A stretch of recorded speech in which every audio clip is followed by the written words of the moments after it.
है प्रमेय नंबर 9.3 जो कि क्लास 9 के 9 चैप्टर की है।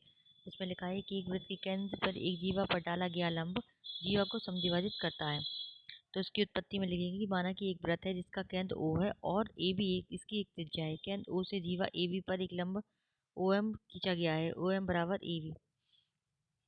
ठीक है, सिद्ध करना है AM बराबर BM। एम का मध्य बिंदु OA बराबर OB को मिलाइए। ठीक है, और फिर उसके बाद देखो इसको कैसे करना है पहले।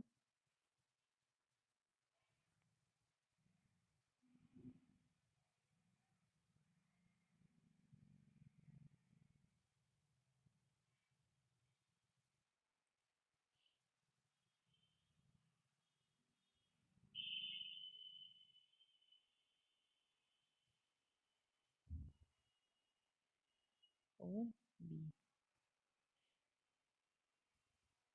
O,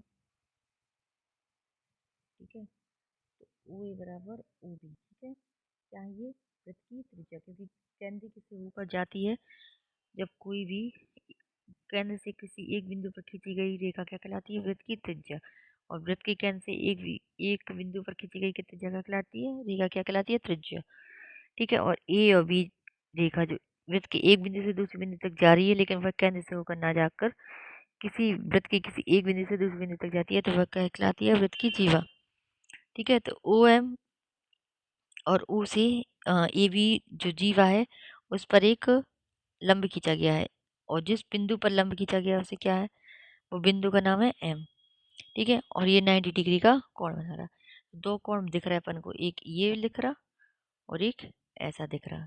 ठीक है, तो डी एम ए और डी एम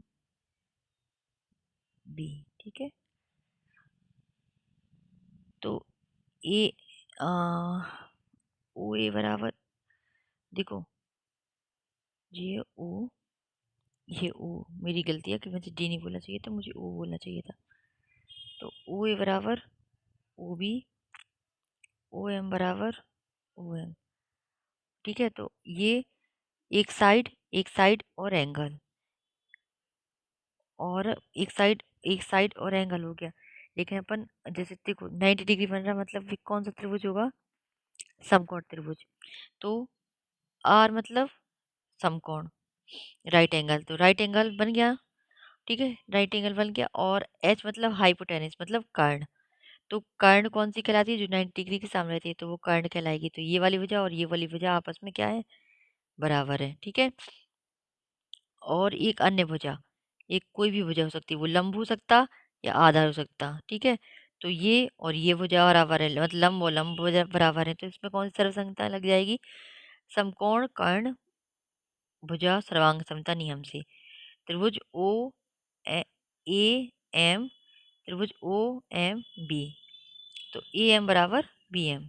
ठीक है, क्योंकि अगर ये कोण सर्वांग सम हो गए तो इनके बाकी बचे हुए हिस्से भी क्या हो जाएंगे? बराबर हो जाएंगे। तो उसी नियम से ए एम बराबर बी एम, जिसे सीपीसीटी नियम भी कहते हैं अपन। ठीक है, सीपीसीटी नियम से भी ये बराबर हो गए। ठीक है।